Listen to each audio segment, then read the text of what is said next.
Hi, I'm Christine Douglas Williams. It's an honor to join the outstanding Glazov gang and Live Up to Freedom organization to share my views on this 20th anniversary of 9/11.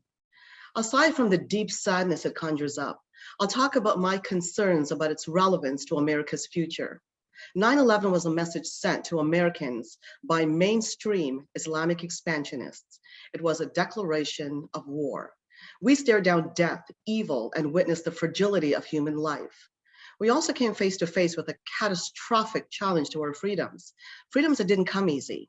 The two paramount questions on my mind: how do we pay tribute to the innocents that died that day and the heroic emergency workers?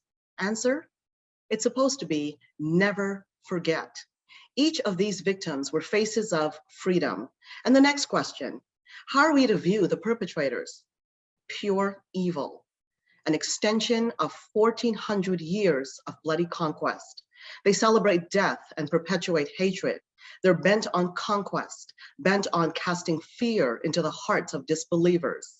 No, not every Muslim ascribes to the supremacist expansionary Sharia. The ones who don't are deemed apostates.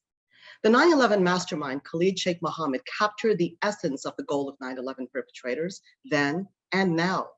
He said that Americans won't win because Americans don't realize that, quote, "We do not need to defeat you militarily. We only need to fight long enough for you to defeat yourself by quitting." He goes on: large-scale attacks such as 9/11 were nice, but not necessary. Why? Because jihadi-minded brothers would immigrate into the United States, wrap themselves in America's rights and laws until they were strong enough to rise up and attack. The brothers, he says, would relentlessly continue their attacks, and the American people would eventually become so tired, so frightened, and so wary of war that they would just want it to end, unquote. This encapsulates the ongoing spirit of 9/11, the putrid stench that is eroding our freedoms daily. What we now see happening in Afghanistan is the continued shadow of the spirit of 9/11. That 9/11 monumental event should have signaled to all, wake up. Never again should have been our goal in defending America, not, are we offending anyone? Are we guilty of Islamophobia? The Taliban commander now vowed jihad against the whole world. The tragic humanitarian crisis we see in Afghanistan now under Taliban rule is worsening as the Taliban establishes the divine Sharia. They're going door to door, killing people, raping women, turning 12-year-old girls into sex slaves, sadly, in accordance with Quran 3350. They're murdering uncovered women to make sure women obey Quran 2431 and 3359, which address full cover-up for women. The grave threat the Taliban poses is far beyond Afghan borders. After al-Qaeda leader bin Laden was thrown out of Sudan, it was Iran which aided al-Qaeda in its free movement to and from Afghanistan, where jihadist training camps were set up.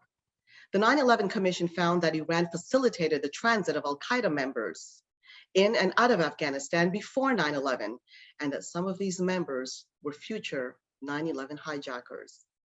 Al-Qaeda remains tight with the Taliban. Many observers now fear worse than 9/11. As an aside, for those who think the threat is from just a few radical Muslims, Pakistan, Qatar, Turkey, China, Hamas, and Iran all support the Taliban. Much of the $83 billion of American military equipment left behind is now being sent over by the Taliban to Iran. According to the Washington Institute and others also, Saudi Arabia was also involved in 9/11, but to prevent embarrassing the Saudi royal family, a great cover-up ensued. Sunni and Shia jihadists have their great schisms, but they unite in common causes to defeat the enemy, like America. Today, we don't only continue to be targeted for destruction by jihadists, but progressives are enabling them from within. On this anniversary of 9/11, we must remember the victims and what happened to them beyond a faded historic memory each year. A subverted America is not what we want for future generations. 9/11 was a warning, and that warning is getting louder.